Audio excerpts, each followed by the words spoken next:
તો કેમ છો મારા વાલા ખેડૂત મિત્રો, પશુપાલક મિત્રોનું આજના નવા વિડીયોમાં તમારું દિલભર્યું હાર્દિક હાર્દિક સ્વાગત છે ખેડૂત મિત્રો અને પશુપાલક મિત્રો. તો મિત્રો આજના વિડીયોની અંદર વાત કરવાના છે ઘણા જે પશુપાલક તેમની ગાય અથવા ભેંસ હોય તેમનું દૂધનું ઉત્પાદન છે તે મેળવવા માંગતા હોય છે. તો આજના વિડીયોની અંદર શું તમારી પણ પશુનું દૂધ નથી વધી રહ્યું, દિવસે દિવસે મિત્રો દૂધની અંદર ઘટાડો થઈ રહ્યો છે, તો આ વિડીયો તમારા માટે છે. આ વિડીયોની અંદર તમને યુઝફુલ તમને માહિતી આપવાનું છું, તમને બધી માહિતી સ્ટેપ બાય આપવાનું છું. એટલા માટે વિડીયોની અંદર તમને શાંતિથી માહિતી આપું એ પહેલાં તમે એક લાઇકનું બટન છે તે દબાવવાનું ના ભૂલો.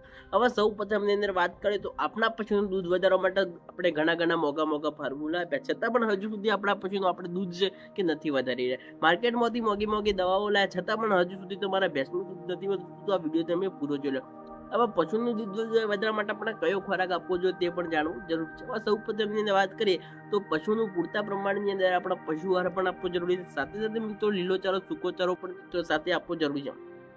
ઘણા જે પશુપાલક શું કરતા હોય છે કે તેમના ગાય અથવા ભેંસના દિવસ દરમિયાન સૂકો ચારો જ આપતા હોય છે અથવા લીલો જ ચારો આપતા હોય. તમારે આ રીતે ક્યારેય પણ તમારે ખોરાક આપવાનો નથી. તો દિવસની અંદર 40-50% મિત્રો તમે લીલો ચારો આપો, 40-50% મિત્રો તમારે સૂકો ચારો આપો, સાથે સાથે મિત્રો 20-30% મિત્રો તમે ખાણદાર પશુ આહાર પણ આપી શકો છો. ને તેની અંદર 5 થી 10 ગ્રામ જેવું મિત્રો તમારે મિનરલ મિક્સર પાવડર તે પણ આપવાનું ચાલુ કરી દેવાનું. આપણા પશુનું દિવસ દરમિયાન ચોખ્ખું પાણી પણ આપણું પાવું પણ જરૂરી છે. હવે સૌ પ્રથમ વાત કરીએ તો પશુનું દૂધ વધારવા માટે તમારે શું છે કે પહેલા તો મિત્રો તમારા પશુનું ડિવર્મિંગ પણ કરાવવું જરૂરી છે.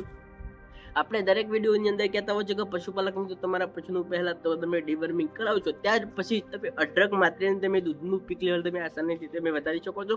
તો આપણા પશુનું 3-4-6 મહિને તમે ડિવર્મિંગ કરી લેશો તો તમારા પશુની અંદર ક્યારે પણ દૂધ ઓછું થવાના, તમને પ્રોબ્લેમો ક્યારે પણ આવા જોવા નથી મળવાના. તમે 3-4 મહિને તમારા પશુનું પહેલા તો તમે ડિવર્મિંગ કરાવજો તો તેનાથી જ તમને અઢળક ફાયદાઓ મળવાના. સાથે સાથે મિત્રો ચેનલ ઉપર પણ જો તમે પહેલી વાર વિઝિટ કરી રહ્યા છો તો બે હાથ જોડીને નમ્ર વિનંતી છે કે તમે ચેનલને સબસ્ક્રાઇબ કરો, ત્યાર પછી મિત્રો વિડીયોને લાઇક કર્યા પછી તમારા મિત્રોની અંદર આ વિડીયો શેર કરવાનું ન ભૂલતો. તો ચાલો હવે આગલા ટોપિક ઉપર આપણે જવાનું. હવે સૌ પ્રથમ વાત કરીએ તો મિત્રો 10-15 લીટર પાણીની અંદર તમારે શું છે કે મિત્રો 250-300 ગ્રામ જેવો તેની અંદર ગોળ નાખી દેવાનો છે. તેની અંદર શું છે કે મિત્રો આપણે 200 ગ્રામ અથવા 100-200 ગ્રામ જેવું તમારા સુવરની અંદર એડ કરી દેવા. સાથે સાથે મિત્રો તેની અંદર આપણે 50 ગ્રામ જેવો અજમો પણ એડ કરી દેવાનો. સાથે સાથે મિત્રો તમે ગોળનું પાણી પણ જો તમારા પશુને પાવાનું ચાલુ કરી દેશો અને તેની અંદર 50 થી મિનરલ મિક્સર પાવડર પણ તે પાણીની અંદર એડ કરજો. સાથે સાથે મિત્રો આપણે તેની અંદર શું છે કે આપણે જે સોડા આવે છે, જે મીઠું આવે છે, મીઠું પણ તમે 50 ગ્રામ તેની અંદર એડ કરી દો. સાથે સાથે મિત્રો જે ખાવાના સોડા આવે છે તે પણ મિત્રો 50 થી 100 ગ્રામ મિત્રો આપણે જે પાણી લીધું છે 10-15 લીટર જે પાણી લીધું છે કે તેની અંદર આ બધી વસ્તુ તમારે એડ કરી દો. હવે તેની અંદર તમે ઘણું બધું એડ કરી શકો છો કે તમે જે તમારા પશુને જે ખાણદાર જે પશુ આહાર આપો છો તે પણ તેની અંદર એડ કરી શકો. આપણે 10-15 લીટર જેટલું તમે પાણી લો, તમે જે પણ તગારો તેની અંદર આ બધું એડ કરી તમારા પશુને તમે પાવાનું ચાલુ કરી દેશો. ચારાની અંદર નથી નાખવાનું. આપણે શું છે કે 10-15 લીટર તમે પાણી લો, તેની અંદર શું છે તો 50 થી 100 ગ્રામ મિત્રો તમે સોડા નાખી દો, 50-100 ગ્રામ જેવું મીઠું અંદર એડ કરી દો, 50 થી 100 ગ્રામ જેવું મિત્રો તમે મિનરલ મિક્સર પાવડર એડ કરજો. સાથે સાથે મિત્રો ઘઉંનું ભરડું હોય તે પણ મિત્રો 100 થી 200 ગ્રામ જેવું તેની અંદર એડ કરી દો. ત્યાર પછી મિત્રો મિનરલ મિક્સર પાવડર તમે કોઈ પણ વસ્તુ અંદર તેની અંદર એડ કરવા માંગતા હોય તો આ રીતે જો તમારા પશુને તમે પાવાનું ચાલુ કરી દે. તમારું પશુ ખાતું ના હોય તો 10 થી 15-20 લીટર જેટલું પણ તમે પાણી લેવા માગો છો તેટલું પાણી લઈ બરોબર મિક્સ કરી તમારા પશુને તમે આપવાનું ચાલુ કરી દેજો. જો તમારું પશુ આ રીતે ના ખાય તો તેની અંદર તમે આપણા પશુ આહાર પણ મિક્સ કરી શકો છો. કોઈ પણ XYZ કોઈ પણ વસ્તુની અંદર તમે એડ કરીને તમારા પશુને તમે આપવાનું ચાલુ કરી દેશો. તેનાથી જ તમારા પશુનું દૂધ તમે અઢળક માત્રાને દૂધનું પીક લેવલ તમે આસાનીથી વધારી શકો છો.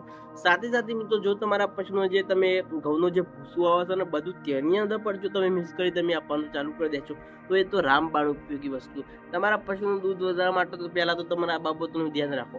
તો પશુનો દિવસ દરમિયાન ફક્ત 3 વાર ચારો આપવાનો છે. આખો દિવસ આપણે ચારો નથી આપવાનો, કારણ કે જો તમારું પશુ જેટલું પશુ તમારું વાગડું છે તેટલી જ માત્રાની દૂધનું પીક લેવલ લાંબા સમય સુધી તે ટકાવી રહ્યા છે.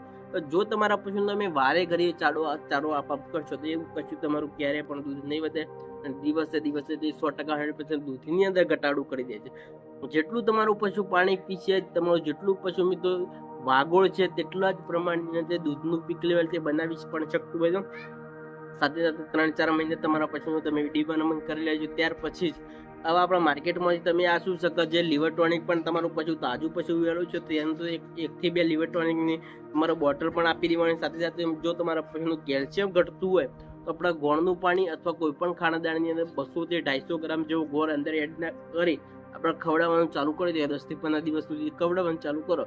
તેનાથી જ તમારા પશુનું દૂધ ઘટતું હોય. સાથે સાથે મિત્રો તમારું પશુ તાજું પશુ વહેલું તેની અંદર જલ્દીથી મેલી પડી જતી હોય ત્યાર પછી છતાં પણ જો તેના શરીરની અંદર જો બગાડ જેવું રહેતું હોય તો તેનાથી પણ આપણું પશુ દૂધ નથી ઉતારતું.